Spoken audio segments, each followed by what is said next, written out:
যোগ্যদের চাকরি সুরক্ষা এবং নিয়োগ দুর্নীতির সাথে যারা জড়িত তাদের দৃষ্টান্তমূলক শাস্তির দাবি সহ মোট 20 দফা দাবি নিয়ে শিলিগুড়ি শিক্ষা জেলা দপ্তরের স্মারকলিপি প্রদান করলো নিখিলবঙ্গ শিক্ষক সমিতি দার্জিলিং জেলা শাখা। এদিন সংগঠনের সদস্যরা জানিয়েছেন, এসএসসি মামলায় 2016-র পুরো প্যানেল বাতিল করেছে সর্বোচ্চ আদালত, যার ফলে চাকরি হারিয়েছে প্রায় 26,000 শিক্ষকেরা। তবে যারা চাকরি হারিয়েছে তাদের মধ্যে যারা যোগ্য তাদের চাকরির সুরক্ষা দিতে হবে। এছাড়াও শূন্য পদে স্বচ্ছতার সাথে শিক্ষক এবং শিক্ষাকর্মী নিয়োগ করতে হবে। এই দাবিগুলো নিয়েই তারা শিলিগুড়ি শিক্ষা জেলা দপ্তরে সোমবার স্মারকলিপি প্রদান করেন।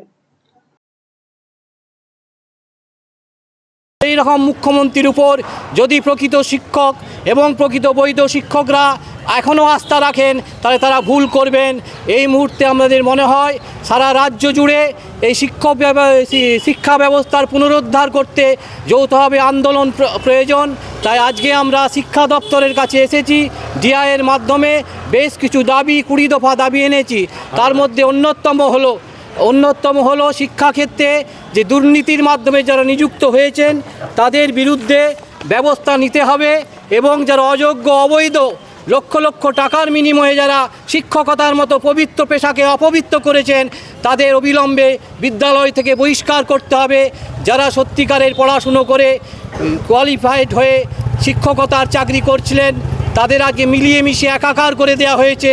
কে যোগ্য অযোগ্য যাতে বুঝতে না পারা যায়। মুখ্যমন্ত্রী এই ধরনের রায়ে সবচাইতে বেশি হয়তো খুশি হয়েছেন।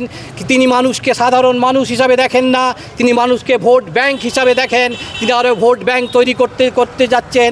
আমরা নিখিলবঙ্গ শিক্ষক সমিতি এর তীব্র প্রতিবাদ করছি।